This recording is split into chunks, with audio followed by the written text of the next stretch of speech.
Baik, di sini pada malam hari ini insya Allah kita akan menjalankan dua kegiatan. Yang pertama nanti akan diisi oleh Al Ustadz Muhammad Jazir untuk mengisi ceramah, dan yang kedua akan ada talk show atau sharing session dari kedua pemateri kita, yaitu teman-teman kita yang sangat menginspirasi tentunya, karena berkat beliau ada beberapa banyak perubahan yang kita bisa lihat dari karya-karyanya. Masya Allah, luar biasa.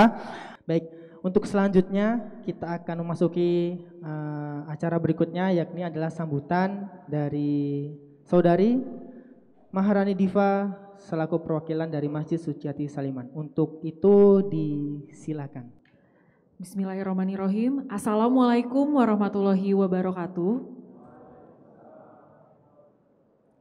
Alhamdulillah, puji syukur kita ucapkan kepada rahmat yang Allah berikan kepada kita semua sehingga kita dapat hadir di acara pengajian umum gitu ya, dalam keadaan sehat walafiat. Dan tak lupa sholawat serta salam kami curahkan kepada junjungan baginda Nabi Agung Muhammad SAW. Allahumma sholli ala Sayyidina Muhammad. Terima kasih kepada Bapak Ibu, teman-teman yang telah hadir. Yang terhormat Ustadz Dr. Andes Muhammad Jazir ASP, selaku Dewan Penasihat Takmir Masjid Jogokarian, Mas Tubagus Shailendra selaku CEO dan co-founder dari Chikin Indonesia, dan juga Mas Alfreno Kausan Ramadan selaku co-founder Inspire Indonesia dan penerus negeri. Selamat datang di Masjid Suciati Saliman dan terima kasih telah membersamai kita semua di acara hari ini yang insya Allah dapat bermanfaat dan menginspirasi bagi para pemuda. Terima kasih juga kepada pembina Masjid Suciati Saliman, Ibu Atira Harjo, serta jajaran pengurus Yayasan Masjid Suciati Saliman dan Ketua DKM Masjid Suciati Saliman yang telah mendukung acara ini terlaksana dengan baik di masjid tercinta ini. Dan juga tak lupa kami ucapkan selamat datang kepada teman-teman penerus negeri. Terima kasih juga telah menginspirasi acara pada hari ini dengan tema yang sangat menarik yang kita bisa baca di depan, yaitu partisipasi pemuda, muslim dan memajukan ekonomi kreatif. Senang sekali dan kami bersyukur atas diadakannya acara ini yang bertempatan di Masjid Suciati Saliman untuk memajukan para pemuda dengan menambah wawasan maupun strategi pemberdayaan pemuda dalam pengembangan ekonomi kreatif bersama para sumber yang sangat luar biasa. Semoga acara ini dapat bermanfaat dan juga mendorong semangat teman-teman semua untuk berperan lebih memajukan ekonomi kreatif dan bersama-sama kita menjadi agen perubahan. Karena kebaikan harus diteruskan dengan kemajuan yang baru. Akhirus salam, terima kasih. Wassalamualaikum warahmatullahi wabarakatuh. Menginjak acara selanjutnya yakni adalah ceramah yang akan disampaikan oleh Al Ustadz Muhammad Jazir mengenai tema tentang kepemudaan dan bagaimana caranya kita sebagai pemuda untuk bertindak dalam kehidupan kita, di sisa hidup kita lebih tepatnya. Untuk itu, untuk Al Ustadz Muhammad Jazir, silakan. Assalamualaikum warahmatullahi wabarakatuh.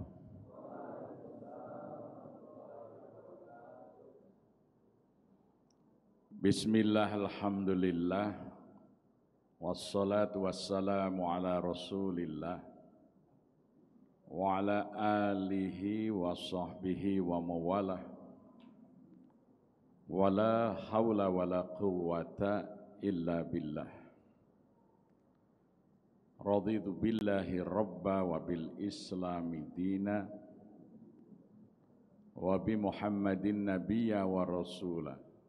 Rabbi zidni ilma warzuqni fahma, amin. Yang saya hormati Ibu Ati Saliman, Mbak Diva, adik-adik saya, para aktivis remaja dan pemuda masjid yang hadir pada malam hari ini. Kita bersyukur dapat bersilaturahim di Masjid Suciati Saliman untuk bersama-sama kita mengkaji bagaimana peran anak-anak muda masjid di dalam membangun kesejahteraan rakyat berbasis masjid melalui ekonomi kreatif. Yang pertama, Rasulullah SAW pernah bersabda, ada 7 golongan yang kelak di hari kiamat akan dilindungi oleh Allah, di mana di hari itu tidak ada perlindungan kecuali perlindungan Allah. Salah satu dari 7 golongan itu disebut syabun nasha'a fi ibadatillah. Syabun nasha'a fi ibadatillah. Anak muda yang tumbuh dalam suasana beribadah kepada Allah. Jadi syabun, pemuda yang nasha'a, yang tumbuh menjadi dewasa itu dalam suasana ibadah kepada Allah. Itu kedudukannya sangat mulia di dalam Islam, yaitu anak-anak muda yang tumbuh, berkembang dalam suasana beribadah kepada Allah.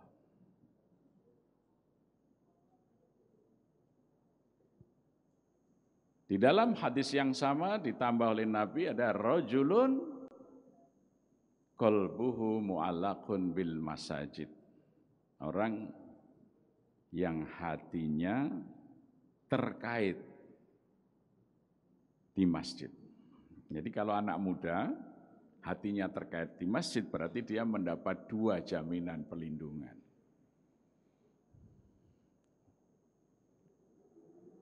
Kenapa anak muda mendapatkan perhatian khusus? Karena memang usia muda itu besok secara khusus dihisab oleh Allah. Ya. La tazulu qadama 'abdi yaumal qiyamati, ya, kata Nabi, besok itu tidak akan bergeser kaki seorang hamba sebelum selesai dia ditanya 4 hal. Yang pertama itu ya akan ditanyakan syababihi fi ma'ablah, tentang masa mudanya. Digunakan untuk apa masa muda itu? Jadi di hari kiamat itu nanti dihisab yang pertama itu ditanyakan tentang masa mudamu itu kamu gunakan untuk apa? Secara khusus itu nanti dihisab, umur muda itu untuk apa?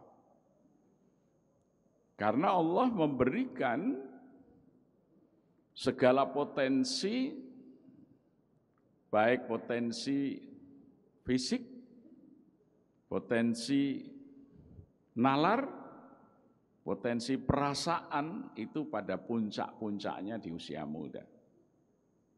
Maka kalau dia tidak bisa memanfaatkan secara optimal, dia akan menyesal dan merugi.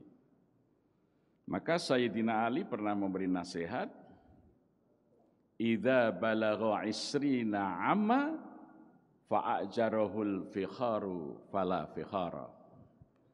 Jika ada anak muda yang berumur 20 tahun, dia belum memiliki prestasi, maka jangan harap dia menjadi orang di kemudian hari. Itu isrina amma, umur 20. Jadi umur 20 tahun itu kalau bisa, anak muda itu sudah punya prestasi, maka dia akan jadi orang di kemudian hari.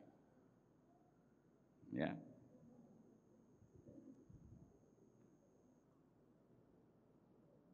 Idza balagha 'isrina 'amma fa'ajarahul fikharu fala fikhara. Jadi kalau bisa kita itu memasuki umur 20 tahun, itu kita sudah punya sesuatu untuk bekal kita di kemudian hari. Nah, Jadi oleh karena itu benar-benar masa muda itu kita optimalkan. Yang pertama, optimalisasi, tumbuh dalam suasana beribadah sehingga kita bisa terjaga di dalam garis kebaikan. Maka sekarang bagaimana yang harus kita lakukan di usia muda dan peran kita di dalam masjid? Ya. Nah tentu bagaimana kita bisa mendorong fungsi masjid itu berfungsi sesuai dengan sunnah Rasulullah SAW secara optimal. Di masa Nabi minimal masjid itu punya 5 fungsi. Ini yang harus kita pahami. Yang pertama, fungsi masjid itu adalah Baitullah, rumahnya Allah. Karena rumah Allah dan Allah tidak pernah lelah, tidak pernah capek, tidak pernah mengantuk, la ta'khuduhu sinatun wala naum, maka masjid itu harus melayani siapapun yang ingin berjumpa dengan Tuhannya 24 jam. Itu sunnahnya Rasulullah SAW. Maka Nabi membangun masjid, belum pernah masjid Nabi itu dikunci, bahkan tidak ada daun pintunya, gitu ya. Jadi 24 jam dan itu sunnah sampai hari ini. Anda silahkan pergi ke Masjid Nabawi, silahkan pergi ke Masjidil Haram, silahkan pergi ke Masjid Kuba, silahkan ke Masjid Kiblaten, silahkan ke Masjid Tanim, ke Masjid Jirona. Tidak ada masjid yang dikunci, hanya dibuka kalau mau sholat, dan lampunya malam hari mati, itu tidak ada. Tidak ada. Justru masjid itu menjadi tempat yang paling terang benderang di saat bangunan lain telah gelap. Toko-toko sudah tutup, ya, kantor tutup, masjidnya masih buka dan menyala terang benderang seperti siang hari. Saya nggak ngerti kalau sekarang masjid itu ba'da isya dikunci lampunya mati, itu meniru masjid mana? Nabi siapa yang diikuti di dalam mengelola masjid? Ngarang sendiri itu. Tirulah zaman Nabi sampai hari ini. Datanglah ke Masjid Nabawi hari ini. Datanglah ke Masjidil Haram. Datanglah ke Masjid Tanim. Datanglah ke Masjid Jirona. Datanglah ke Masjid Bani Salamah yang dibangun oleh Rasulullah. Tidak satu pun masjid malam hari mati lampu, dikunci pintunya. Hanya di negeri jajahan diajari oleh penjajah supaya masjidnya sepi, malam hari disuruh matikan, hemat listrik,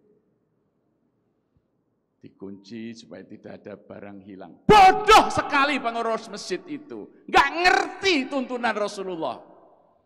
Sehingga sebagai Baitullah kalah pamor dengan toko yang jual sabun dan buah-buahan. Lihatlah itu orang jual durian itu sampai malam lampunya terang benderang. Masjidnya sudah gelap, kan kurang ajar sekali nih. Memalukan harga diri umat Islam. Makanya masjidnya sepi. Dan miskin masjidnya. Dulu Masjid Jogokarian begitu juga. Begitu saya jadi ketua takmir masjid tahun 99, langsung semua kunci saya buang. Malam hari saya nyalakan lampu.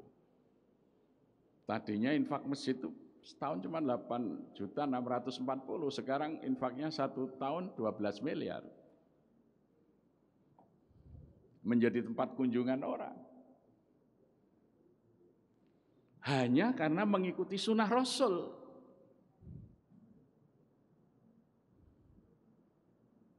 Kalau wah nanti boros listrik, itu orang bodoh yang berpikir. Karena bisa dibuktikan ketika masjid itu 24 jam melayani orang yang datang pergi, infaknya itu luar biasa bertambah. Karena kalau habis isya masjid dikunci, yang datang itu jemaah lokal. Jemaah lokal itu ke masjid berangkat tergesa-gesa, sudah adzan baru berangkat. pakai sarung lagi, sarung belum ada sakunya, jadi ke masjid tidak bawa uang gitu. Maka kotak infaknya sepi. Kan belum ada desain sarung yang pakai saku. Bener nggak? Nah, tapi ketika masjid itu buka 24 jam, dilayani, banyak orang singgah, infaknya banyak. Infak subuh Masjid Jogokarian itu bisa 120 juta satu bulan. Karena yang mau sholat subuh itu banyak dari jam 1, jam 2 malam orang sudah datang menunggu subuh.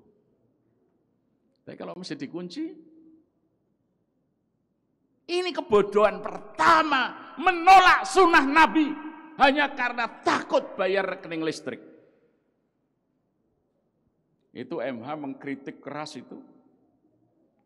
Dalam buku kumpulan puisi yang berjudul Sesobek Buku Harian Indonesia itu.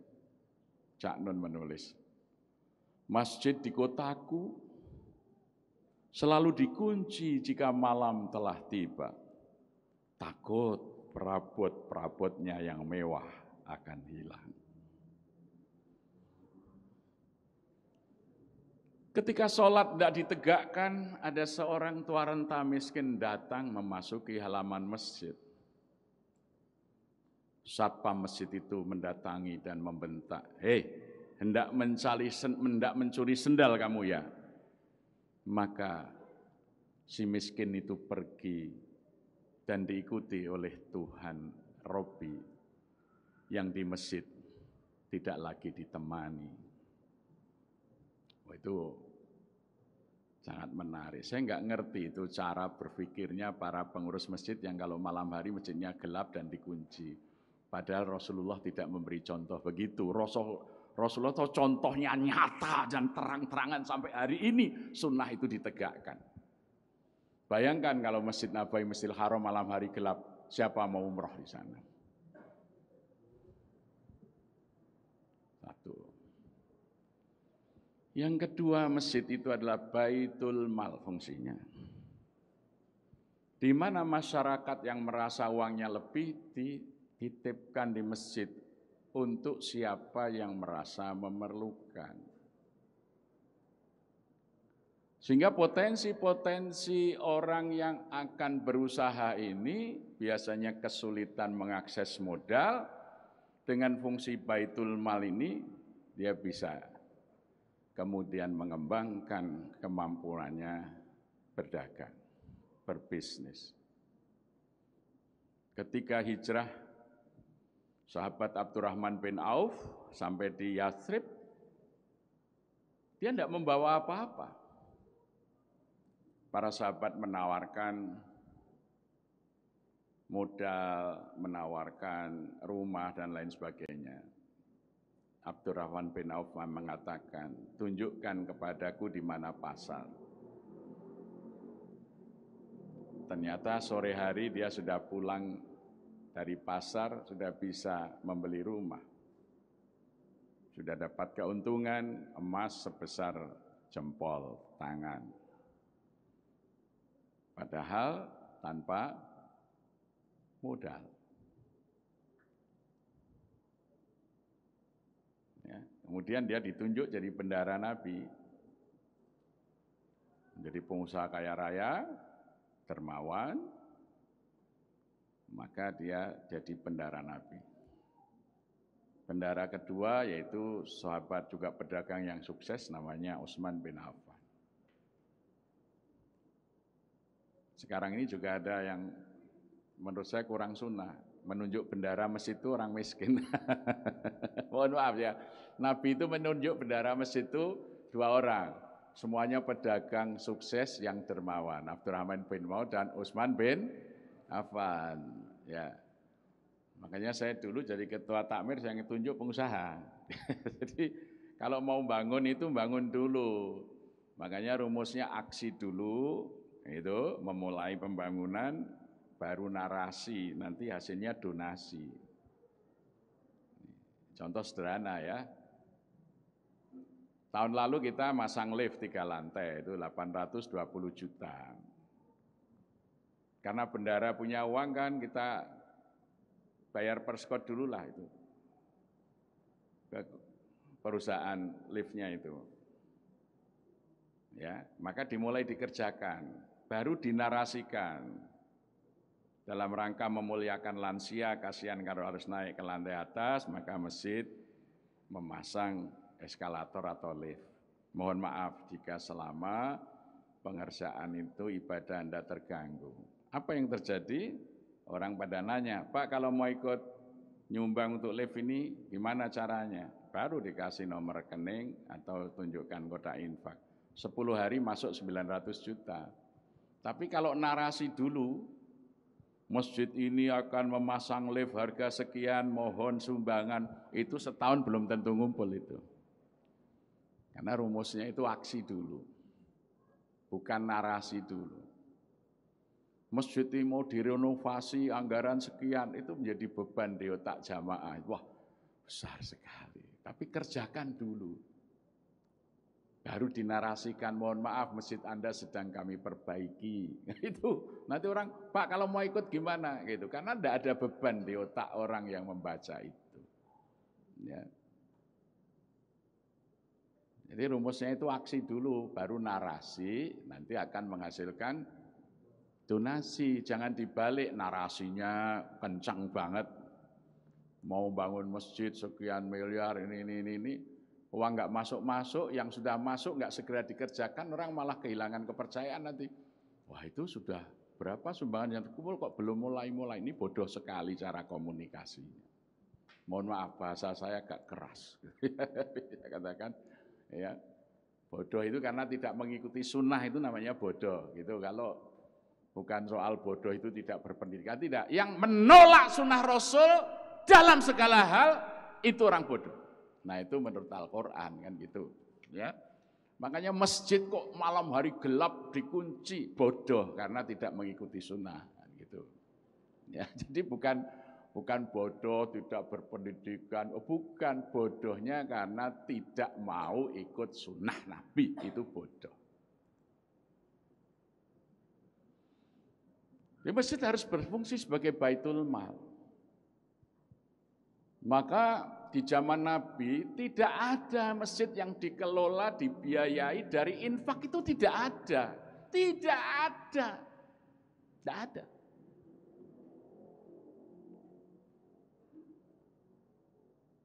Wakaf masjid tidak ada zaman Nabi itu.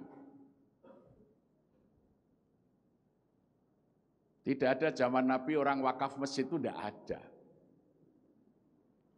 Ketika turun ayat 92 surah Ali Imran, ayat 92, lan tanalul birra hatta tunfiqu mimma tuhibbun. Sayyidina Umar datang, ya Rasulullah, di antara hartaku yang paling aku cintai adalah kebun kurmaku di Khaybar, maka aku serahkan kepadamu. Nabi mengatakan, kif, tahanlah. Muncullah syariat wakaf. Datang Abu Tolhah, ya Rasulullah, di sekitar masjidmu ini kebun kurmaku, Buraiha, kebun kurma ajwa terbaik, aku serahkan kepada Allah, aku wakafkan. Sayyidina Utsman bin Affan membeli sumur Romata, diwakafkan. Dari semua hasil wakaf produktif itulah masjid dikelola.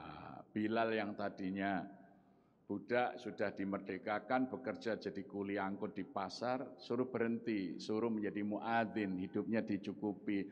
Anak-anak muda yang nggak punya pekerjaan, kumpulin di masjid, dibuatkan sufah, tinggal di masjid, ada 70 orang.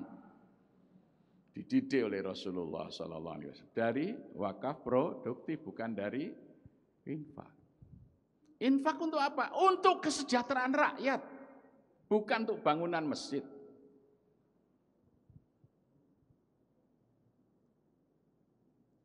Bukan untuk beli rame, bukan. Infak itu untuk kesejahteraan rakyat. Makanya masjid itu banyak yang sepi. Karena sebetulnya di Indonesia itu banyak sekali bangunan masjid, tapi belum banyak masjid. Baru bangunannya. Karena apa? 2 syarat masjid belum ada. Apa syarat masjid? 1, ada jamaah masjid.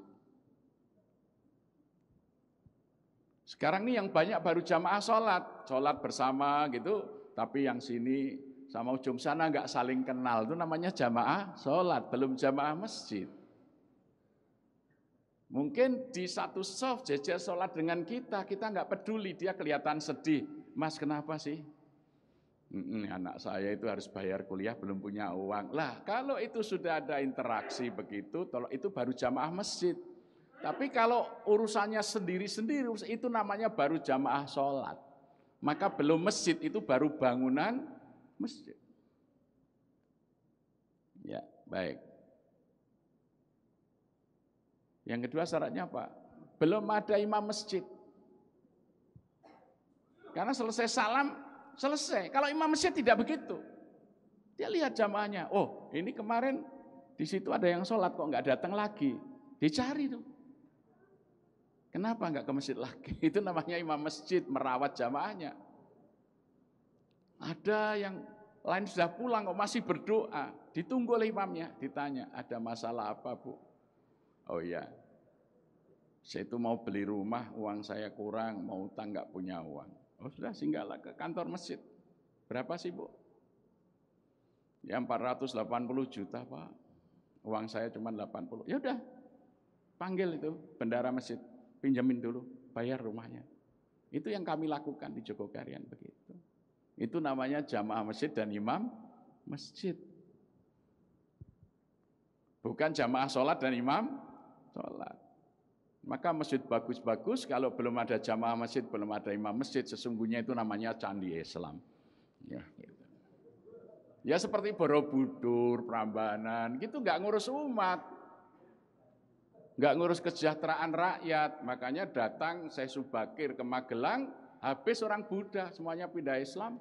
Karena Subakir nggak bangun masjid, tapi membangun kesejahteraan, mengajari orang Magelang bertani di lereng-lereng Sumbing, Sindoro, Gunung Andong, Gunung Merbabu, Gunung Kembang. Itu dakwahnya. Sanjaya membangun Candi Prambanan sangat megah. Datang Syekh Ahmad Muhammad Mustafa Al-Maghribi dari Maroko, membuat alat pertanian, mengajak orang bertani sampai kaya. Ya, agama Hindu ditinggal, masuk Islam semua. Carilah orang Hindu di sekitar Prambanan, sangat sulit sekarang. Ya.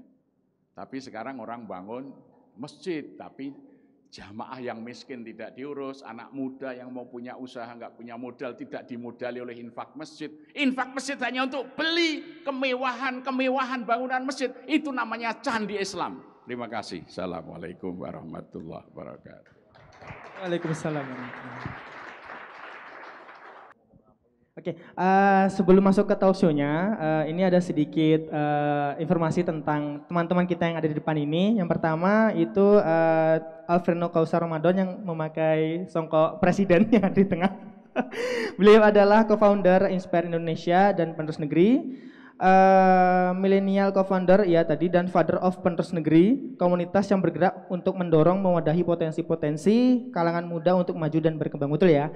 Dan part of Pavilion Sarinah di Tamrin, betul ya. Jadi kuliner ya, mantap sekali. Dan baru saja lulus dari UGM, betul nggak sih? Kepo ya. Oke, satu lagi yang di sebelahnya yang menggunakan kacamata adalah Tubagus Syailendra Wangsadi Sastra, betul ya. Beliau adalah CEO Chicken Indonesia dan pernah mendapatkan penghargaan dari Forum Digital Innovation Alliance pada G20 India tahun 2023 yang dilaksanakan Agustus kemarin, betul ya Kak ya. Dan juga perwakilan B20 Indonesia 2022 serta masuk daftar Forbes 30 and U30 Indonesia tahun 2022. Itu sulit tuh, itu masuk ke situ tuh benar-benar sangat sulit dan ada penjaringannya juga. Jadi ini termasuk teman kita yang luar biasa yang ada di depan, yang moga-moga akan menjadi inspirasi untuk teman-teman kita semua di depan ini. Dan juga beliau alumnus UB, Universitas Brawijaya Malang, betul ya. Oke, tidak lama-lama lagi saya akan memberikan tongkat estafet kegiatan ini kepada Gus Besta dan mudah-mudahan nanti akan bisa dapat hasil yang maksimal untuk para audiens dan bisa mendapatkan nilai terbaik dari hasil kegiatan ini. Untuk waktu dan tempat disilakan.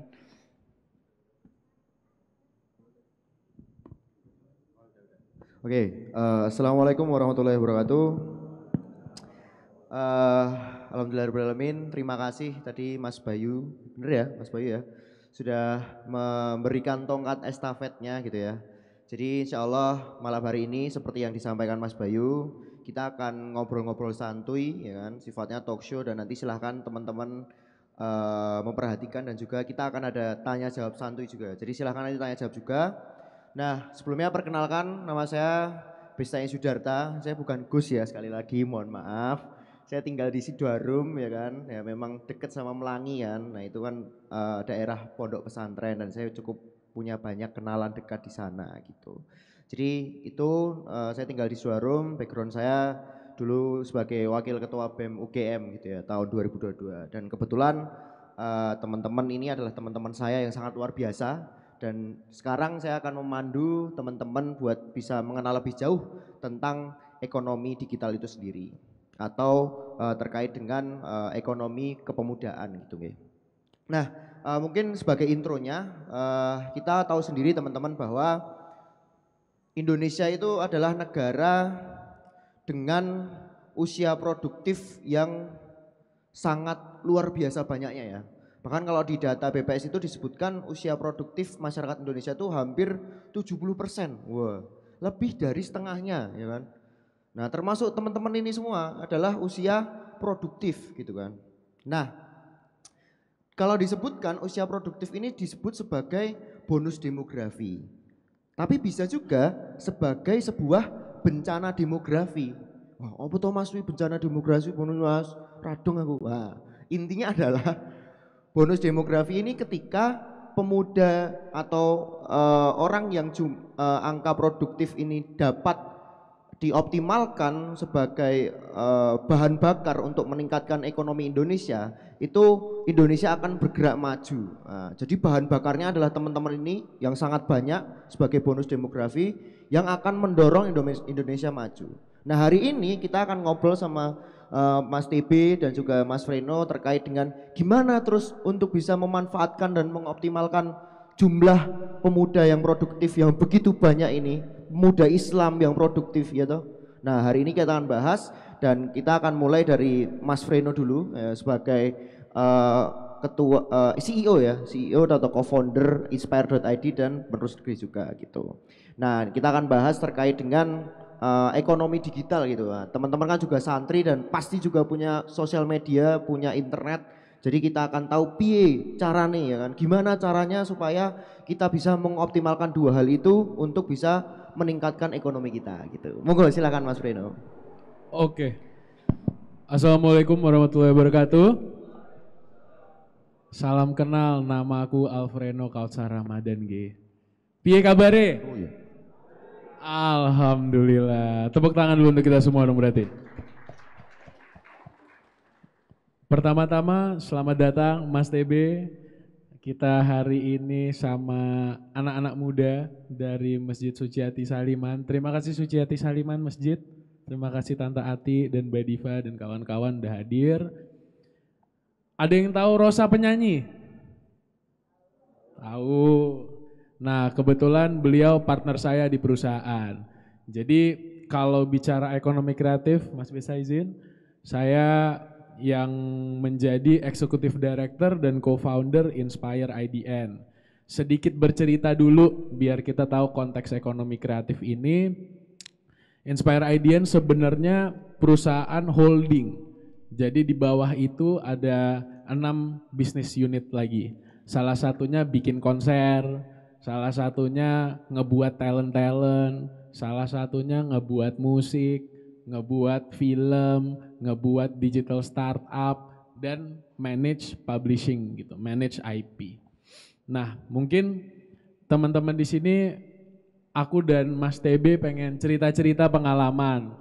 Karena apa? Teman-teman ini sama aja kayak kita. Remaja-remaja yang lagi belajar cara yang mendapatkan uang, caranya bisa sejahtera. Nah semua itu kan kita lebih baik belajar dari mungkin yang sudah punya pengalamannya gitu. Segitu aja mungkin kalau untuk cerita awalnya Mas Besta gitu sih. Terima kasih. Oke, menarik sekali ya. Jadi tadi Mas Freno ini memang bergelut di dunia ekonomi kreatif ya. Dan Beliau punya konsep self employment ya, gimana setiap dari diri kita itu berdikari dengan kemampuan kita sendiri gitu. Jadi masing-masing dari teman-teman anak muda ini harapannya ke depannya itu bisa menjadi pengusaha atas dirinya sendiri ya kan. Jadi bisa apapun yang ada diri kita itu bisa dijadikan sebagai value, sebagai nilai untuk ekonominya gitu. Nah itu tadi melalui perusahaan beliau namanya inspire.id. Nanti kita akan sharing lebih lanjut. Dan berikutnya ada Mas TB. Wah ini tidak kalah luar biasanya ya. Wah, saya sebagai mantan mahasiswa UGM iri ya sama Raja Brawijaya. Wah, kenapa alumninya sekeren ini ya kan? Nah, jadi kita sebagai patih ini merasa iri sama Raja Brawijaya gitu kan. Tapi nggak apa-apa, iri dalam ilmu itu boleh gitu. Nah ini kita irinya dalam ilmu. Nah, habis ini Mas TB akan coba memberi tahu kita semua bagaimana beliau merintis bisnis dan juga ekosistem dari masjid untuk meningkatkan ekonomi sosial gitu. Jadi silahkan Mas TB dijelaskan. Oke, bismillahirrahmanirrahim. Assalamualaikum warahmatullahi wabarakatuh. Selamat malam teman-teman pemuda dan pemudi ya yang dirahmati Allah Subhanahu wa taala. Mungkin sebenarnya saya di sini agak sedikit kecelakaan, Mas. Oh, kenapa tuh, Mas? Jadi baru H-2 kemarin dihubungi sama Diva. Kebetulan kita lagi outing tim ya di Jogja kemarin, lagi rafting. Diajak, yaudah besok ngisi acara ya di Masjid Suciati Saliman. Topiknya apa? Terkait ekonomi kreatif. Dan alhamdulillah itu secara tidak sengaja ya, saya ngerasa wah ini sepertinya waktu yang tepat untuk saya sharing pengalaman karena saat ini kita di masjid tempat saya lahir ya, di Masjid Al-Mujadid ya, itu di daerah Jakarta Timur, Pulau Mas. Itu kita sekarang sedang dalam mengembangkan BUMM, Badan Usaha Milik Masjid dan juga Madrasah Milenial. Dan memang dasar dari pengembangan ekosistem kepemudaan ini tuh kita pengen memajukan ekonomi kreatif dan berbasis kerakyatan. Karena mungkin cerita sedikit Mas, pengalaman saya dulu waktu zaman-zaman mahasiswa ya. Saya itu tipikal mahasiswa UB yang kuliahnya itu di luar kampus. Di kampus itu cuman ya udah yang penting dengerin dosen ngomong tok gitu ya. Karena wah materinya tuh nggak relevan lagi nih. Kita belajar materi kurikulumnya tahun 2005, 2007, sekarang udah 2023 gitu kan. Dan di luar sana ternyata tuh dinamikanya sudah sebegitu cepat teknologi ini beradaptasi. Tadi pas MC-nya sharing, saya pernah viral kemarin di Gigi TV. Masuk banyak media juga sampai ada 20 juta views mungkin ya. Dan itu sebenarnya menariknya adalah viral itu bisa terjadi seperti magic gitu, seperti ajaib sekali dalam waktu yang singkat itu bisa sebegitu cepatnya informasi ini bisa sampai ke setiap orang. Dan ini adalah suatu hal yang menurut saya, teknologi ini sangat-sangat bisa mentransformasi informasi gitu. Maka dari itu sebenarnya kita anak muda jangan sampai kita tuh kalah gitu dengan teknologi informasi yang ada. Kita harus bisa menutilisasi ini menjadi komoditas atau cara kita untuk bisa memajukan ekonomi kerakyatan. Karena kebetulan saat ini saya juga aktif dalam kewirausahaan ya, terutama teknologi digital.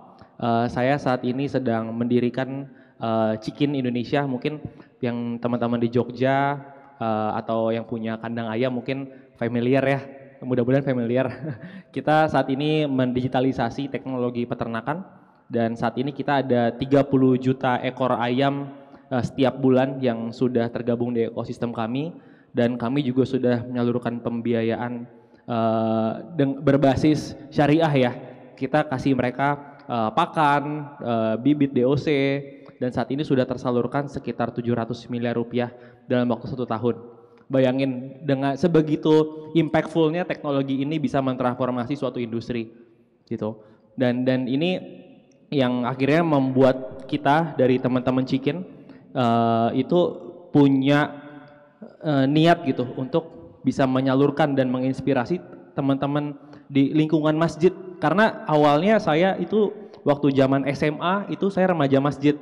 Saya aktif di masjid walaupun ya anak muda lah ya, suka nongkrong juga, suka main-main juga, tapi coba untuk balancing di masjid. Ternyata itu banyak sekali teman-teman pemuda tuh saling diskusi, saling bertukar pikiran terkait ekonomi, terkait inovasi, walaupun itu sifatnya sangat informal. Nah, kita tuh butuh membuat wadah itu sehingga masjid ini bisa benar-benar produktif dan menciptakan pemimpin-pemimpin baru ke depannya. Seperti itu sih, Mas. Mantap, luar biasa sekali ya. Jadi Mas TB ini sangat jago di bidang perayaman ya kan.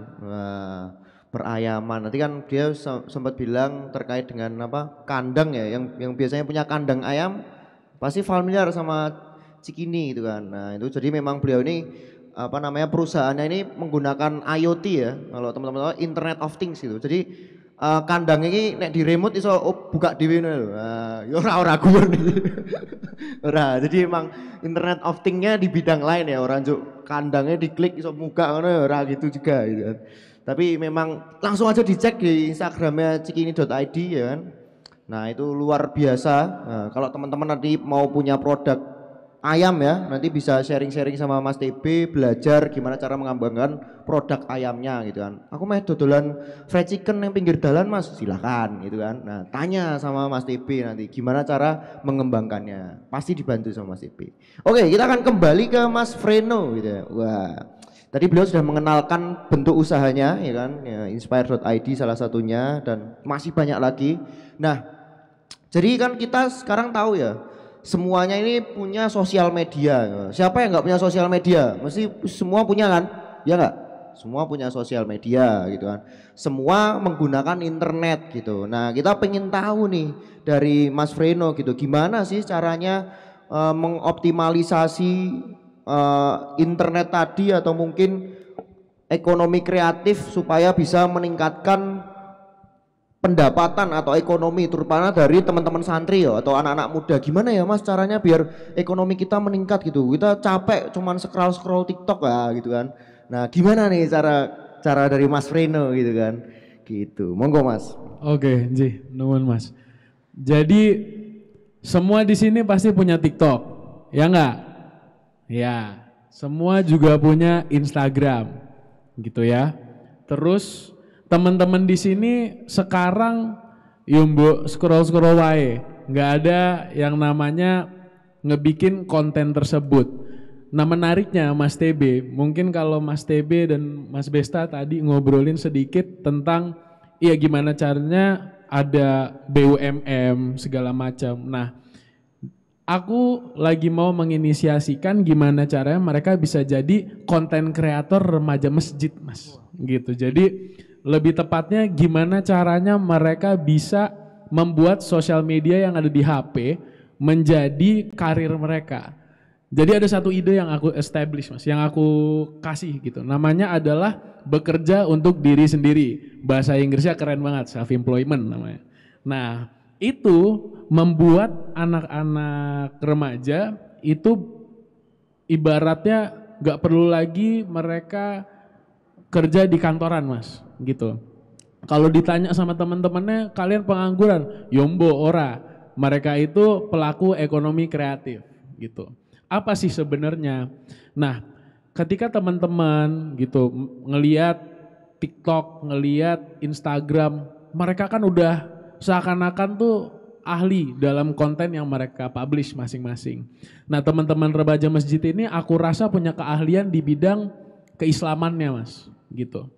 Aku alhamdulillah muslim, tapi aku mungkin pengetahuan tentang Islamnya lebih rendah lah daripada remaja-remaja masjid gitu. Nah, aku pribadi tuh pengen lihat gimana sih, gimana caranya lebih tepat ya, gimana caranya aku bisa nelen nih ilmu-ilmu keislaman tapi yang bentuknya tuh mudah dicerna. Jadi mungkin mereka ini bisa ngelihat cara bungkus konten-konten keislaman dengan menarik gitu. Sama aja kayak misalnya kalian tahu Atta Halilintar gitu ya. Atta Halilintar atau mungkin Maudy Ayunda gitu. Mereka kan kebetulan menjual konten untuk hidup gitu ya. Konten di YouTube atau konten pembicara. mengedukasikan masyarakat. Nah, teman-teman remaja masjid ini punya sebenarnya kesempatan tersebut gitu Mas Besta. Kesempatan tersebut di mana kalian bisa kok ngejual konten yang berbasis keislaman karena itu expert mereka lah, keahlian gitu. Nah, di situ aku pengen coba membekali teman-teman gitu. Membekali caranya ngenyusun plan tersebut, caranya video dengan benar. Nah, itu kan nanti ada roda ekonominya sendiri.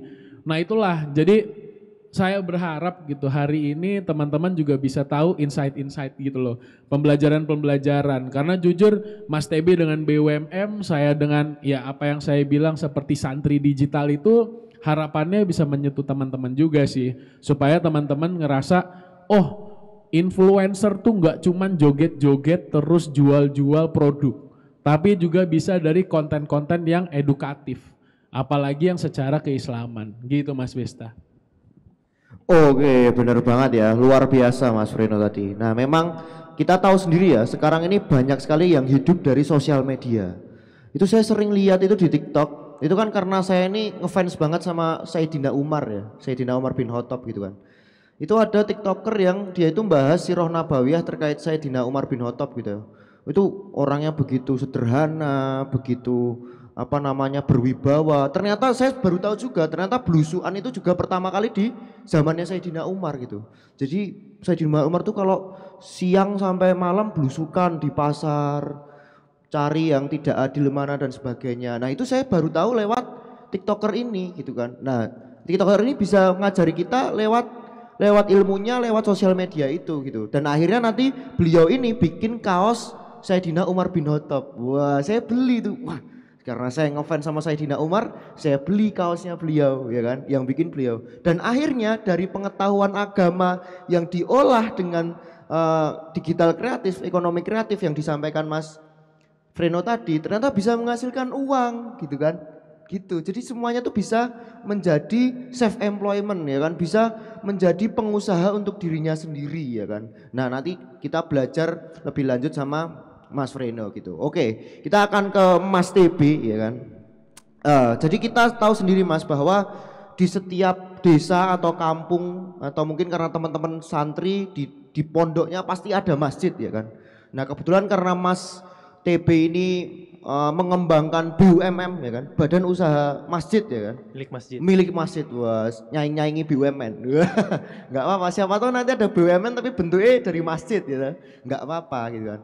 Nah, kita semua hidupnya dekat dengan masjid gitu kan. Pasti ada masjid di dekat kita. Nah, kira-kira Mas TB gitu kan, apa yang bisa dilakukan teman-teman di sini, teman-teman pemuda di sini untuk bisa mengoptimalkan masjid ini sebagai lembaga atau wadah untuk bisa meningkatkan sosial ekonomi di daerah sekitarnya, atau gimana strategi Mas TB atau mungkin pengalaman Mas TB untuk mendevelop atau mencoba mengembangkan BUMN tadi gitu, karena kita semua hidup di dekat masjid gitu. Siapa tahu nanti akan muncul BUMN lainnya gitu kan, yang akan menjamur dan menjadi lilin-lilin yang banyak di seluruh Indonesia gitu. Monggo silakan Mas TB. Iya, tadi betul banget ya. Kita tuh hidup sangat dekat dengan masjid. Setiap berapa ratus meter tuh pasti ada masjid di sekitar kita. Apalagi di Pulau Jawa, di Yogyakarta itu di mana-mana masjid gitu kan. Nah, cuman memang yang menjadi paling dasar dan paling fundamental menurut saya, masjid itu harus jadi lingkungan yang menyenangkan untuk belajar, untuk bergaul. Karena kadang orang tuh mikirnya masjid ini hanya sebatas untuk sebagai tempat kita ibadah, sholat, that's it. Tapi sebenarnya lebih dari itu. Apalagi untuk anak muda ya, kita di sini butuh wadah, butuh ekosistemnya dulu. Karena dulu saya sendiri waktu zaman sekolah ya, saya itu tuh lebih banyak didewasakan dengan diskusi yang ada dengan teman-teman masjid gitu ya. Dulu ingat banget waktu zaman SMP, SMA sama teman saya, ada yang dagang pecel lele, ada yang dia dagang sayur pagi-pagi di pasar karena kebetulan masjidnya itu di dekat pasar gitu ya. Itu yang ngebikin saya lebih terbuka dan punya mindset entrepreneurship atau mindset kewirausahaan gitu. Jadi sesimpel kita diskusi dengan teman-teman. Jadi udahlah kita nongkrong di luar sana nggak masalah, tapi Kalau kita diskusi itu di dalam masjid akan lebih baik lagi seperti itu. Jadi ciptakan dulu nih wadah diskusi, pertemanan yang sehat, pertemanan yang mungkin menjurus ke arah hal yang positif. Itu dulu yang paling penting. Ekosistem pertemanan pergaulan. Jangan sampai kita salah bergaul. Dan semakin sering kita bergaul di masjid, waktu kita spend untuk bisa diskusi hal positif, ya. Itu akan sangat baik untuk perkembangan diri kita karena di usia-usia remaja ini tuh usia sangat rendah. Apakah kita bergaul ke hal negatif atau ke hal yang positif? Gitu. Walaupun saya dulu juga masih suka main nongkrong dan lain sebagainya gitu ya, tapi tetap ini menurut saya sebagai anak masjid ya, masjid itu wadah yang paling tepat dan paling baik untuk kita bergaul seperti itu. Nah, terus yang kedua, kita di sini ngeliat ada 3 pilar ya yang perlu dibangun. Pertama, yang pastinya aspek keislaman gitu. Ini perlu kita jaga. Ukhuwah ini harus tetap dijaga sebagai pemuda. Kita tahu nih kita pengen mengejar mimpi, pengen jadi dokter, jadi pengusaha, jadi content creator. Tetap kita harus punya fondasi yang paling fundamental, yaitu adalah keislaman kita. Apakah kita sudah punya itu atau tidak? Yang kedua, terkait kepemimpinan. Nah, dari sini tuh perlu dipupuk gitu. Mungkin sesimpel kita bikin ruang diskusi terkait mungkin leadership, public speaking, hal-hal paling basic lah. Kita udah mulai ngebuat ekosistem itu. Jadi harus ada nih di tiap masjid, ayo bikin inisiasi ruang diskusi buat bahas yang sifatnya terkait kepemimpinan atau mungkin isu-isu kepemimpinan di luar sana. Nah, terus yang ketiga, kewirausahaan. Nah, definisi wirausaha itu bukan hanya tentang ngebuat bisnis, bukan. Wirausaha itu karakter dan mindset. Mau nggak sih kita maju? Mau nggak sih kita punya self driven buat ngejar kemauan kita sebagai anak muda? Pengen jadi content creator? Sok silakan. Pengen jadi pengusaha? Silakan. Pengen jadi dokter? Silakan, belajar yang keras. Gitu. Jadi harus punya mindset itu untuk maju. Jangan hanya sebatas ya udah ikutin alurnya aja, kuliah, sekolah, pulang, main, tidur. Enggak. Harus punya motivasi yang kuat gitu. Dan ini harus dilatih. Ya, dan biasanya kita latih dengan inspirasi, dengan cerita-cerita, dan kita boleh adanya mungkin akses mentorship gitu, ajak senior-senior gitu ya yang memang sudah sukses, terus sharing-sharing, terus berbagi pengalaman, dan itu yang ngedrive anak-anak muda terutama di lingkungan saya pada saat itu ya untuk kita tuh berkreasi gitu. Nah, jadi 3 hal ini ya, dari keislamannya, kepemimpinannya, dan juga kewirausahaan itu harus di-drill, harus benar-benar dilatih gitu. Karena ini yang akhirnya bisa men-trigger pemuda di masjid ini bisa maju lebih baik lagi sih, seperti itu. Oke, luar biasa Mas TP. Bener ya. Ternyata kita punya kemiripan Mas TP. Waktu kecil suka di masjid ya kan. Nah, kalau dulu saya tiap sore itu pasti ngaji TPA gitu. Dulu ada namanya Mas Iqbal gitu kan. Itu kalau setiap sore ngaji TPA, nanti di hari Minggu itu mandi di Sungai Bedok gitu. Nah, kebetulan dulu ada kejadian ada orang kintir gitu di Masjid Bedok. Nah, untung saya enggak gitu ya. Nah, kalau saya kintir kan enggak jadi di sini ya kan. Nah, alhamdulillahnya saya enggak kintir di Masjid Bedok itu. Gitu. Ada yang pernah ke Masjid Bedok kok atau? Nah, kalau ada yang pernah ya itu daerah sana, Demak Ijo sana ya, gitu. Ada itu anaknya pengusaha apa gitu kintir di Sungai Bedok. Wah, itu saya juga kaget. Oh, saya dulu kok nggak kintir ya gitu kan. Oh, mungkin karena saya bukan anak pengusaha gitu ya. Karena yang kintir anak pengusaha gitu kan, anak orang kaya. Berarti saya orang miskin gitu. Jadi nggak kintir gitu. Apa sungainya, wah iki wong miskin nih rasa tak kintir ya gitu. Gitu. Nah, jadi kita memang hidup dan tumbuh dari masjid gitu ya. Nah, itu lebih baik gitu. Oke, kita akan kembali ke Mas Freno gitu ya. Nah, tadi kan ngomongin tentang masjid ya kan. Nah, sekarang kita akan ngomongin tentang pemuda Islamnya gitu. Nah, kira-kira kalau dari Mas Freno gitu kan, dengan Inspire IDN-nya, dengan penerus negerinya ya sebagai wadah untuk anak muda, kira-kira apa yang ingin atau ide apa yang Mas Freno ingin berikan ke anak-anak muda atau pemuda-pemudi Islam di sini untuk bisa meningkatkan kreativitas mereka, ekonomi mereka, pendapatan mereka gitu. Kira-kira apa nih Mas? Oke. Jadi sebenarnya kalau yang aku mau kasih tahu itu Teman-teman sekarang setiap hari bisa baca apapun, bisa nonton apapun, bisa searching apapun untuk informasi-informasi baru gitu ya. Nah, teman-teman juga mungkin, ini aku sedikit sharing ya. Pada saat tadi aku bilang self-employment, kerja untuk diri sendiri, menjadi pembuat konten.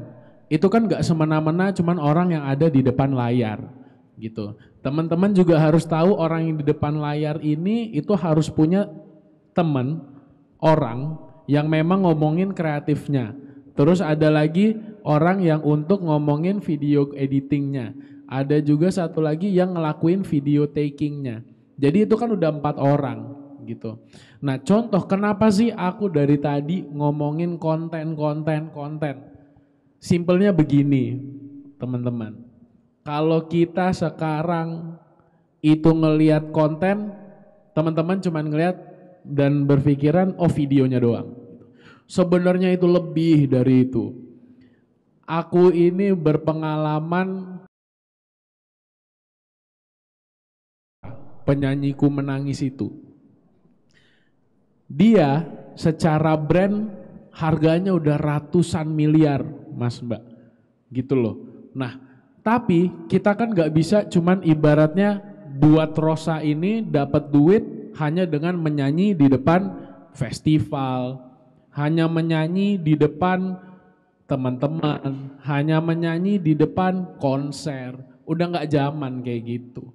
Kita ini anak muda, ekonominya aja udah ekonomi kreatif. Yang mbok kita sekarang mikir apa lagi yang bisa kita lakukan. Nah sekarang aku ngebuat nama Rosa itu menjadi apa aja sih? Pertama baju gitu. Baju Rosa itu satunya aku jual 300.000. Itu sebenarnya apa? Dari konten si penyanyi gitu. Terus kalau di pasar malam 25.000. Nah itu dia itu. Karena ada Rosanya di 300.000. Aduh itu dia. Tadi belajar lah jadian. Betul. Neng pasar malam sekatan main 20.000 tapi doan tuh. Ngerti aku. Soalnya aku yang tuku soalnya. Lanjut. Nah itu bayangin dari 20.000 ditempel Rosa jadi 300.000. Bayangin aja kalian punya teman yang memang good looking gitu ya. Taruhlah Mas Besta sama Mas TB gitu. Tiba-tiba kepikiran bikin konten. Di depan kamera, viral 2M gitu kan misalnya main di TikTok. Abis itu tempel aja mukanya Mas Besta atau Mas TB di baju, 300.000 itu baju. Siapa yang seneng? Semuanya toh. Malah turun kalau ditempel saya Mas. Aduh. 25.000 jadi 5.000. Wah kok rupanya elek kan. Rasa tak tuku lah. Ya bisa lah mungkin pemudi-pemudi masjid gitu kan, tempel muka cantiknya jadi 300.000. Selain itu, kita ngomongin Rosa lagi ya. Rosa berarti kan punya duit pertama dari nyanyinya, kedua dari bajunya, ketiga dari lipstick. Bayangin, sekarang aku lagi kelola bisnisnya Rosa sebagai perusahaan untuk Rosa Beauty. Rosa Beauty, bayangin. Rosa ini udah jadi penyanyi, penjual kaos, sekarang penjual lipstik. Kaya banget nih orang kan. Nah, jadi berawal dari konten bisa ngebuka jendela ibaratnya kesempatan-kesempatan yang di luar nalar. Itu karena apa? Bukan karena kita dikasih, tapi karena kreativitas anak muda. Nah, ya alhamdulillahnya karena kreativitasku gitu. Jadi teman-teman di sini harus percaya akan diri kalian sendiri. Udah saatnya nih kayaknya perkumpulan yang ada di Masjid Suciati Saliman kita berdiskusi deh, pemuda sama pemudi gimana caranya ya bikin konten yang menarik gitu. Misalnya tiba-tiba ada remaja masjid keren banget gitu kan, taruh di YouTube viral, di TikTok viral. Habis itu kalian bisa buat, kira-kira nih remaja masjid keren banget bisa dijadiin kaos ya gitu. Kan teman-temannya banyak, bisa jual-jual. Terus tiba-tiba kepikiran lagi, remaja masjid keren banget, kopiah gitu. Baju koko, sarung. Itu semua kan turunan dari apa? Dari konten yang kalian awal bikin gitu. Jadi itulah yang kalian harus tahu, ekonomi kreatif gak sesimpel cuman ngebuat kopi, ngebuat teh, ngebuat kafe gitu. Kalau itu semua ya udah sering lah dilakukan. Tapi yang nggak sering adalah ekonomi kreatif yang berbasis digital tadi. Kita setiap hari udah pakai internet. Ya sekarang waktunya internet nyari duit untuk kita. Kita bayar kuota 200.000, kita upload satu video, kita dapatnya 200 juta. Seneng ora? Nah, kayak gitulah Mas Besta yang pengen aku sampaikan. Mantap. Oke, luar biasa ya. Nah, itu tadi ya pembahasan bajunya Rosa. Nah, itu. Nah, itu tadi bisa menginspirasi ya. Siapa tahu Mas siapa namanya Mas Jamal. Siapa? Mas Jamal. Misalnya Mas Jamal mau bikin produk gitu kan.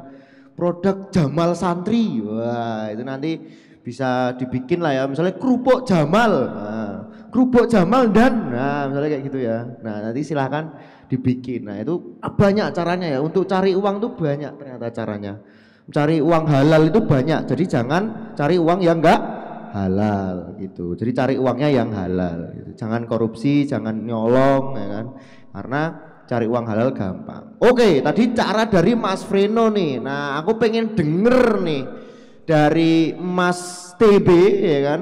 Gimana nih caranya Mas TB itu mengembangkan, mengayomi, memupuk industri-industri atau pengusaha-pengusaha atau usaha-usaha ayam-ayam di lokal di seluruh daerah Indonesia yang pernah Mas TB temui gitu kan. Nah, gimana nih caranya Mas TB buat meningkatkan ekonomi mereka gitu ya, meningkatkan ekonomi teman-teman yang punya usaha ayam gitu kan. Nah, gimana nih Mas TB? Siap. Saya juga bingung ya, sebenarnya kayak semua tuh random aja gitu. Saya bukan dari jurusan peternakan. Di sini ada yang dari peternakan nggak? Ada yang peternakan? Oh ada lagi? Wah ada ya beberapa. Iya, saya bukan dari peternakan. Saya itu dari Fakultas Ilmu Sosial dan Ilmu Politik. Saya dari FISIP Hubungan Internasional Universitas Brawijaya. Nggak ada korelasinya sama perayaman. Dan waktu zaman kuliah tuh saya pernah juga di waste management atau pengolahan limbah. Dulu saya ngebikin digitalisasi bank sampah Malang ya. Malah ke bank sampah ya Mas dulu? Iya bank sampah juga. Tuh, jadi kita jago. awalnya ngurusin sampah, sekarang jadi pengusaha ayam. Jadi jenengan kalau pagi para cariin sampah itu biasa jadi pengusaha besok. Nah, itu ya. Iya motivasinya. Dulu waktu zaman di kampus mahasiswa itu saya tidur sama sampah, botol sampah. Jadi saya milah-milah sampah, saya taruh di kamar, saya tidur, bangun tidur, subuhan, langsung saya ngangkat sampah naik motor taruh ke bank sampah. Itu awalnya kita prototyping untuk ngebangun ekosistem bank sampah Malang. Dan alhamdulillah sekarang sudah well established jadi manufacturing dan sudah jadi right arms-nya Danone Group ya buat sourcing sama plastik Group ya? di Jawa Timur gitu. Wow, dan pada saat itu waktu ya. zaman kuliah juga saya juggling nih sama temen kuliah ya waktu itu namanya Asyap. Dia yang kuliah di pertanian gitu. Karena pertanian bagian dari peternakan kan. Jadi kita kolaborasi. Jadi semangat awalnya karena ada momentum, kita ngeliat ada peluang, ada opportunity, dan kita mulai dengan kolaborasi. Karena kita hidup ini nggak bisa sendirian. Kita bisnis sukses nggak bisa sendirian, harus gotong royong. Jadi awalnya seperti itu. Dan akhirnya dari tahun 2020 saya lulus kuliah, Chikin pertumbuhannya sangat signifikan. Tahun lalu kita tumbuh 19 kali atau 1900%. Dan itu benar-benar kayak roket ya, terbangnya cepat banget gitu. Dan alhamdulillah sekarang kita ada 3 sister company dan holding kita ada di Singapura. Company itu perusahaan. Iya, tiga holding, tiga sister tahu ini anak perusahaan ya. Dari hulu di kandang peternakan, midstream di pemotongan sampai ke downstream distribusi gitu. Dan sekarang kita lagi launch juga namanya Petruk ya. Petruk ini itu program pembiayaan kita ke petani dan peternak itu. Saat ini kita udah menyalurkan 700 miliar pendanaan dan bantuan pembelian pakan ternak untuk peternak di ekosistem kita gitu. Dan ini sangat cepat gitu. Dan itu semua saya rasa memang ada peran teknologi yang sangat besar sekali. Industri digital itu benar-benar merubah dan mendisrupsi sektor yang tradisional. Nggak ada yang nyangka kan industri perunggasan itu yang sangat konvensional, dipotong dengan cara yang konvensional, itu bisa kita digitalisasi. Nah, saat ini kita ada teknologi namanya IoT. Kita bantu ke peternak-peternak. Saat ini kita udah deploy ke 10 juta ekor ayam ya. Dari 30 juta ekosistem yang pakai apps kita, ada 10 juta ekor tiap bulan itu kita pasangin IoT. Dan Jadi itu tersebar IoT di itu Pulau Jawa. Internet of Things ya. Internet of Things. Jadi Karena itu aku sering ngobrol betul. pesantren ngerti aku. Betul. Jadi Tak kayak jelasin. kayak wifi gitu, Nah. kita pasang di kandang, Ya. itu untuk ngatur suhu, Nah, kelembapan, betul. oksigen, Ya. sehingga ayamnya nyaman. Ketika Betul. ayamnya nyaman, ayam bisa makan pakan lebih maksimal, menurunkan tingkat kematian. Nah, jadi semacam teknologi seperti itulah untuk kandang. Kemudian sekarang kita lagi developing computer vision. Jadi bantuin nge-track bobot ayam yang lebih akurat di kandang sampai ke pemotongan. Dan yang ketiga kita lagi ngedevelop barcode sistem sehingga kita punya halal ledger. Jadi kita akan ngebuka nih data dari kandang, pemotongan, distribusi sampai customer, apakah halal prosedurnya sudah terjaga atau tidak. Jadi kalau teman-teman mungkin kalau di Jakarta ada Lotte Mart ya, Transmart gitu ya, kalau ngelihat ayam chicken tuh ada barcode-nya. Bisa di-scan, wah ini bisa tahu yang ayam ini tuh dari kandang bapak siapa, pakannya pakai pakan apa, yang motongnya motong di RPA mana, kemudian udah sesuai prosedur halal apa tidak, itu kita ada semua datanya, setiap kilogram ayam tuh ada. Nah ini semua di drive dengan teknologi gitu, dan ini akhirnya ngebikin percepatan pertumbuhan basic kita sangat signifikan, sampai akhirnya sekarang sudah ada akses pembiayaan tadi gitu, dan insya Allah kita akan bisa memberikan dampak lebih banyak lagi lah ke peternak di luar sana. Dan yang menariknya gini Mas, yang ngebikin kita sampai saat ini mungkin karena semangat awalnya gitu ya, semangat untuk membantu ekonomi kerakyatan gitu. Kita ngelihat di sini ada banyak peternak ya, yang hanya sebatas menjadi komoditas. Dia ini punya opportunity, tapi untuk dia tumbuh itu mereka dihadapkan oleh tantangan yang cukup banyak gitu, terkait produksi, terkait distribusinya, harga jualnya. Akhirnya yang diuntungkan ini adalah pemain-pemain besar tadi, korporasi besar gitu ya. Mungkin saya nggak mau nyebut namanya, korporasi besar ya. Karena peternak ini tuh dia pengen maju tuh nggak bisa gitu, pengen besar nggak bisa karena sudah terkapitalisasi oleh beberapa pemain-pemain besar tadi. Nah di sini kita pengen merangkul, kita akan ngebikin ekosistem. Seluruh peternak-peternak, rumah potong, distributor, agen itu ingin kita rangkul jadi satu kesatuan ekosistem bernama Chicken. Nah ini yang sedang kita jalankan gitu, dan insya Allah minta doa aja teman-teman, kita bisa terus lift up, bisa terus maju dan membantu banyak peternak di Indonesia dan juga mendemokratisasi protein akses ke seluruh Indonesia. Itu sih. Oke, luar biasa sekali Mas TB. Jadi mungkin saya coba simpulkan tadi ya apa yang disampaikan Mas TB gitu kan tadi terkait dengan perjalanan beliau ya bersama Cikini gitu, bahwa intinya adalah Mas TB ini tuh ingin membantu peternak-peternak, pengusaha-pengusaha ayam lokal. Misalnya teman-teman punya ayam atau ternak ayam, nah itu Mas TB ini mau membantu dengan perusahaannya si Cikini ini ya kan, mau membantu dengan teknologi yang mereka miliki, dengan keilmuan atau ilmu-ilmu pengalaman yang mereka miliki gitu, untuk bisa meningkat dan juga tidak dikuasai dalam tanda kutip oleh perusahaan-perusahaan yang lebih besar lagi gitu. Jadi tetap bisa berdikari walaupun kalian usahanya itu kecil dan lokal, tetap bisa maju, tetap bisa berdikari dan bermanfaat buat lingkungannya. Jadi tidak tertindas dalam tanda kutip oleh perusahaan yang sangat besar gitu. Karena jenenge usaha iki yo kadang yo sikut-sikutan gitu. Bakul gorengan karo sebelahe bakul gorengan kadang plirik-plirik ngono kan. Wah iki kok yo dodol bakul gorengan iki. Wah, melu-melu iki ya gitu kan. Bakul gorengan wae plirak-plirik kayak gitu ya kan. Apa meneh iki pengusaha besar ya kan. Nah, soyo plirak-plirik meneh ya kan. Mungkin batin wah iki yo melu-melu dodol ayam gitu. Nah, caranya Mas Cikini ini, Mas TB ini bantu buat pengusaha yang lebih kecil buat tetap bisa bertahan dan berkembang. Intinya seperti itu. Gitu. Jadi benar-benar luar biasa ya. Nanti kalau teman-teman punya usaha, silahkan untuk tanya-tanya ke Mas berdua ini. Oke, sebelum nanti ada sesi pertanyaan, karena tadi udah dikode sama Mbak Diva ya kan. Waduh, Mbak Diva izin ini. Karena udah dikode sama Mbak Diva, kita akan ada closing statement gitu ya. Wah, dari masing-masing pembicara kita gitu ya. Kita mungkin karena dari tadi mulai dari Mas Freno, kita mulai dari Mas TB. Silahkan closing statementnya buat teman-teman santri, buat teman-teman pemuda Islam di sini terkait dengan ekonomi digital atau apapun. Silahkan pesannya apa gitu. Boleh singkat, boleh panjang, terserah. Monggo silahkan. Iya, intinya mungkin kalau ditanya pesan untuk pemuda, jangan banyak alasan. Biasanya anak muda tuh kebanyakan alasan nunda-nunda terus nggak jalan-jalan gitu. Ini udah biasa lah. Cuman mungkin mau cerita sedikit ya. Ini kemarin saya sempat diskusi sama partner saya juga. Dulu ya tahun 80-an, 90-an gitu. Dulu semangat untuk grow, untuk tumbuh itu tuh kita kadang ketahan dengan keilmuan yang mikir kalau oh udah kalian bisnis nggak usah besar-besar lah. Kalian bisnis yo ngini-ngini aja gitu.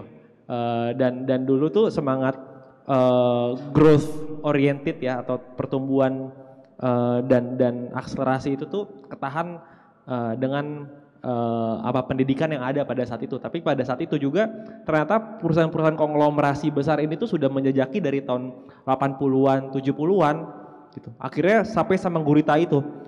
Kita terlambat gitu. Kita baru melek terkait perdagangan bebas ya, free trade agreement itu baru ditandatangani itu pada masa eranya Pak SBY gitu ya. Itu tuh baru gitu. Kita kaget gitu. Di saat kitanya belum siap, kita pengen maju tuh udah ketindas dengan yang besar-besar tadi yang sudah membangun konglomerasi dan kapitalisasi dari tahun 80-an 90-an tadi. Gimana cara kita bisa maju gitu? Kita pengen maju dikit, ketindas lagi. Akhirnya kita under control mereka. Dan yang lebih buruknya adalah mereka sudah sampai ke level kebijakan gitu. Dan ini sangat mengkhawatirkan sekali. Nah, mungkin di sini yang saya mau sampaikan adalah lebih gimana caranya kita pemuda, anak muda, kita muslim, kita di sini yang berdiri di atas kaki tanah Ibu Pertiwi sendiri itu jangan sampai kita malah terlena dengan zona nyaman gitu. Melihat oh semua udah serba simple, santai, udah udah disediakan apapun aksesnya dengan mudah. Terus kita nggak mau untuk bersaing gitu. Nah kita harus bisa bersaing. Apalagi dengan percepatan teknologi, informasi, itu malah kita semakin tertindas kalau kita tidak memulai. Dan masjid ini adalah wadah buat kita memulai dari hal paling kecil.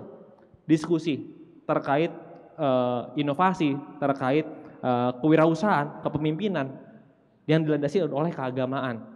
Nah inilah wadah-wadah kita untuk diskusi dan menciptakan inovasi baru gitu, menciptakan terobosan baru untuk kemajuan umat ke depannya. Nah ini harus benar-benar digalakan dan sebagai pemuda jangan sampai kita malah tidak punya akses lah untuk menyebarkan nilai-nilai ekonomi kerakyatan tadi sih, seperti itu mungkin dari saya. Oke, luar biasa sekali tadi closing statement dari Mas TB ya kan. Wah, jadi itu ya pesannya ya, diingat teman-teman nanti pokoknya pulang langsung jadi pengusaha ya kan. Jaluk duit mama karo ibuke karo bapake ya kan. Pak aku pengen jadi pengusaha ayam. Wah, nanti belajar sama Mas TB ya kan. Nah, gitu. Itu tadi pesan dari Mas TB. Nah, sekarang kita akan mendengarkan pesan dari atau closing statement dari Mas Freno ya kan. Gus Kausar silahkan. Gak ada Gus ya. Ampun. Oke, jadi teman-teman tadi Mas TB udah ngasih tahu yang penting berdiskusi. Menurut aku selain berdiskusi itu mental untuk mulainya juga. Gitu. Jadi teman-teman tadi udah dengerin gitu bahwasannya oke, ada dua perspektif angle digitalisasi sektor konvensional kayak pangan, Mas TB, ada sektor industri ekonomi kreatif secara entertainment lah bahasanya, hiburan dari aku. Nah jadi intinya kita itu pertama harus diskusi, ya kan? Kedua kita harus punya mental untuk mulai. Jadi kalau teman-teman habis diskusi, yombo habis itu besok dilakuin. Jangan habis itu ditahan tidur gitu ya. Nah, yang ketiga menurutku juga selalu beritikat baik gitu. Apapun yang kalian lakukan untuk kebaikan gitu. Entah untuk mensejahterakan diri, entah untuk mensejahterakan keluarga, mensejahterakan orang sekitar, itu juga penting gitu loh. Karena apa? Itulah yang nanti ngebuat kalian banyak berkahnya lah.